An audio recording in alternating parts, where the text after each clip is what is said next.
लेकिन पैर, एक आदमी को पेट में गोली लगने से वो जिंदा है, लेकिन पैर में गोली लगने से उसका मृत्यु हो गया। मैं दावे के साथ कहूंगा कि हमारे पास जो अपनी जानकारी प्राप्त हुआ अभी तक, उसमें मुझे स्पष्ट समझ में आ रहा है कि उनका हत्या किया गया। कोई अपराधी है क्या है नहीं, उसको लिए जज बैठा हुआ है। पुलिस का काम नहीं किसी का हत्या करना, और कोई अपराधी नहीं है, उसके कहने से नहीं होगा। केस था, केस पे वो बेल पे है। अगर बहुत बड़ा अपराधी होता तो शायद वो जेल में होते। उसको अगर गोली लगा पैर में तो उसको सही से उपचार होना चाहिए, इलाज होना चाहिए। सिर्फ निषाद समाज गुस्सा ना करे, विद्रोह ना करे, तो आपने सिर्फ एक दिखावा के लिए, जहां सरपंच के साथ मारपीट हुआ उस थाना अध्यक्ष को आपने सस्पेंड किया। निषाद समाज को टारगेट किया जा रहा है, और निषाद समाज कोई मूली नहीं है, गाजर नहीं है कि कोई यूं ही उखाड़ देगा। मैं करूंगा एसपी साहब से कि घटना के बारे में स्पष्ट खुद प्रेस कॉन्फ्रेंस करके सारी जानकारी दी, जनता के बीच में लाए कि किस तरीके से उनके पैर में गोली लगा, किस तरीके से उनका हत्या, वो सारा चीज जांच करके और ये करे। हम लोग जो देख रहे हैं इसमें उनको इनकाउंटर नहीं किया गया है, हत्या किया गया। मुजफ्फरपुर पहुंचे वीआईपी सुप्रीमो पूर्व मंत्री मुकेश सहनी ने पुलिस एनकाउंटर में मारे गए एटीएम फ्रॉड गिरोह के सरगना पप्पू सहनी के मौत पर उठाया सवाल। कहा कि पैर में गोली लगने पर मौत हो गई और जिस पुलिसकर्मी के पेट में गोली लगी है वो अभी अस्पताल में इलाजरत है। मुकेश सहनी ने इस पूरे प्रकरण को संदेहास्पद बताया और कहा कि मुजफ्फरपुर में लगातार निषाद समाज को टारगेट किया जा रहा है। उन्होंने पप्पू सहनी के मौत को हत्या बताया है और एसएसपी से मांग किया है कि इस पूरे घटनाक्रम की पूरी जानकारी प्रेस कॉन्फ्रेंस करके उन्हें देना चाहिए।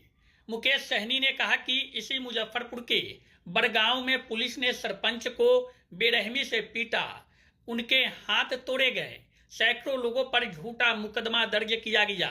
जब समाज में आक्रोश बढ़ने लगा तो थाना अध्यक्ष को सस्पेंड कर दिया गया, लेकिन जिनके ऊपर झूठा केस किया गया है प्रशासन उसके लिए क्या किया है।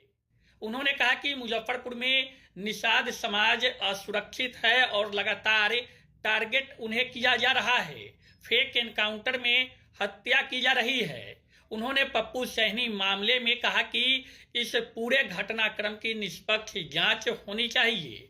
पुलिस का काम है अपराधी को पकड़ना, न कि सजा देना, उसके लिए कोर्ट है। आगे सुनिए कि मुकेश सहनी पूरे प्रकरण पर क्या कह रहे हैं। देखिए, खास करके मुजफ्फरपुर में पुलिस प्रशासन के तरफ से आए दिन कुछ न कुछ घटना हो रहा है। पुलिस प्रशासन जनता के लिए है, और जब पुलिस वाला अपना जो काम है वो छोड़कर लोगों के साथ मारपीट करे, पैसा वसूली करे, लोगों का हत्या करे, तो ये दुखद है। तो मैं आपके माध्यम से एसएसपी साहब से मैं आग्रह करता हूं कि ये जो खेल आपके प्रशासन कर रहे हैं उसको रोकिए, क्योंकि नहीं तो समाज में विद्रोह होगा और इसके लिए आपको बड़ा जवाबदेही आपको तय करना पड़ेगा। अभी आपने देखा कि किस तरीके से एक जनप्रतिनिधि सरपंच को किस तरीके से मारा पीटा गया, सिर्फ पैसा उगाही करने के चलते।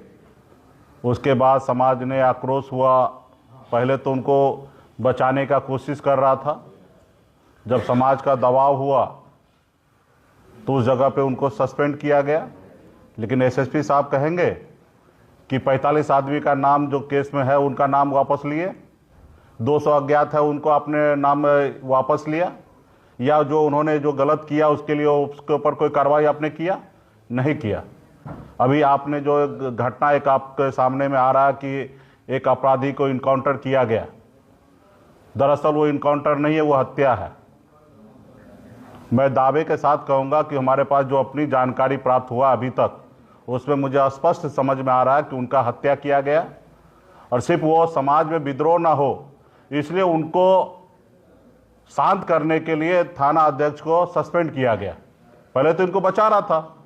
17 तारीख को आप बताइए, एक आदमी गिरफ्तार करते हैं और एक आदमी को पेट में गोली लगने से वो जिंदा है, लेकिन पैर में गोली लगने से उसका मृत्यु हो गया। आपने उसको क्यों नहीं प्राइवेट हॉस्पिटल में इलाज कराया? सही से उनको खून क्यों नहीं उपलब्ध करा पाए? और इस तरीके से जो हो रहा है वो कहीं ना कहीं सही नहीं है। मैं एसएसपी साहब से आग्रह करूंगा, मेरा अभी सीधा आरोप मैंने नहीं लगाया, लेकिन जो जनता के बीच में से निकल के आ रहा है वो मैं आज बात रख रहा हूं कि यहाँ पे कोई अपराधी है क्या है नहीं है, उसको लिए जज बैठा हुआ है। पुलिस का काम नहीं किसी का हत्या करना, और कोई अपराधी नहीं है उसके कहने से नहीं होगा।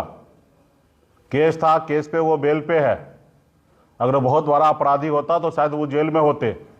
कई सारे लेकिन हाँ, आरोप लगते हैं, लेकिन ये काम जो है पुलिस का काम नहीं कि इनकाउंटर करने का। पुलिस का काम है उसको अरेस्ट करके उनको जज के सामने पेश करना। जज साहब का काम है उनको सजा देने का, ना ही कि पुलिस का काम है किसी का हत्या कर देना, झूठा ये लगा के कि वो अपराधी है, ये है वो है। ये पुलिस का काम नहीं है। उसको अगर गोली लगा पैर में तो उसको सही से उपचार होना चाहिए, इलाज होना चाहिए। सिर्फ निषाद समाज गुस्सा ना करे, विद्रोह ना करे, तो आपने सिर्फ एक दिखावा के लिए जहां सरपंच के साथ मारपीट हुआ उस थाना अध्यक्ष को आपने सस्पेंड किया, प्रभारी को सस्पेंड किया, तो ये साफ स्पष्ट हो रहा है कि निषाद समाज को टारगेट किया जा रहा है। और निषाद समाज कोई मूली नहीं है, गाजर नहीं है कि कोई यूं ही उखाड़ देगा। अब निषाद समाज जागरूक हो गया, गरीब पिछड़ा दलित सभी लोग जागरूक हो गया, सोशल मीडिया का समय आ गया। मैं आग्रह करूंगा एसपी साहब से कि घटना के बारे में स्पष्ट खुद प्रेस कॉन्फ्रेंस करके सारी जानकारी दी, जनता के बीच में लाए कि किस तरीके से उनको, किस तरीके से उनके पैर में गोली लगा, किस तरीके से उनका हत्या हुआ, सारा चीज जांच करके और ये करे। नहीं तो आने वाला समय में समाज काफी चिंतित है, आक्रोशित है, और इसके लिए जिला में जिला प्रशासन को जवाबदेही लेना पड़ेगा। भविष्य में इसको लेकर बहुत बड़ा कुछ होगा तो इसकी जवाबदेही जिला एसपी को, एसएसपी को लेना पड़ेगा। मैं यही आग्रह करने के लिए आया हूं, क्योंकि हम लोग जो देख रहे हैं इसमें उनको इनकाउंटर नहीं किया गया है, हत्या किया गया। और ये हत्या पुलिस वाले का काम नहीं है कि हत्या करना। तो इसलिए अभी हमारा आग्रह है कि इसको सही से जांच करें। बड़ा आरोप आप लगा रहे हैं, 20 सालों में पहली बार हुआ है कि नीतीश कुमार जो है वो मुख्यमंत्री तो है लेकिन गृह मंत्री नहीं है। पहली बार बीजेपी के हाथों में कमाने गृह मंत्रालय। देखिए, नीतीश कुमार जी अस्वस्थ है ही नहीं तो क्या राज चलाएंगे। उनके हाथ में गृह मंत्रालय रहे या ना रहे उससे क्या फर्क पड़ता है। राज्य में इतना सारा चीज हो रहा है, उनको कुछ जानकारी ही नहीं है। पूरा बीजेपी यहाँ कंट्रोल कर रहा है सरकार को। हर महीना 500 करोड़ रुपया कमाना है, उसका उसमें जुटा हुआ है पूरा सरकार। चार्टर प्लेन में पैसा भर के दिल्ली भेजा जा रहा है। यहाँ बिहार थोड़े चला जा रहा है, बिहार को लूटा जा रहा है। सरकार बनाने के लिए राज्य का जनता का पैसा जनता में बांटकर सरकार बनाया जा रहा है। जनता थोड़े उनको वोट देना चाह रहा है। अगर वोट देना चाहता तो उनको तो कम से कम 60% वोट आना चाहिए। जिस हिसाब से 1.5 करोड़ हमारे माता बहन को जिस तरीके से पैसा उन्होंने 10,000 रुपया दिया, उनके पास 60% वोट आना चाहिए। तो ये जनता नहीं चाह रहा है। जनता तो उब चुका है एनडीए से। नहीं तो पिछली बार जितना वोट हमारे पास है उससे ज्यादा वोट हमारे पास आया, 2020 से ज्यादा वोट आया है। तो फिलहाल उस पर हम लोग चर्चा करेंगे। और नीतीश कुमार जी अस्वस्थ है। नीतीश कुमार जी से बिहार नहीं चलना है। अभी भारतीय जनता पार्टी चला रहे तो जो भी चला रहे चलाने दीजिए, लेकिन सिर्फ उगाही ना करें, राज्य को भलाई के लिए, राज्य को तरक्की के लिए भी काम करें।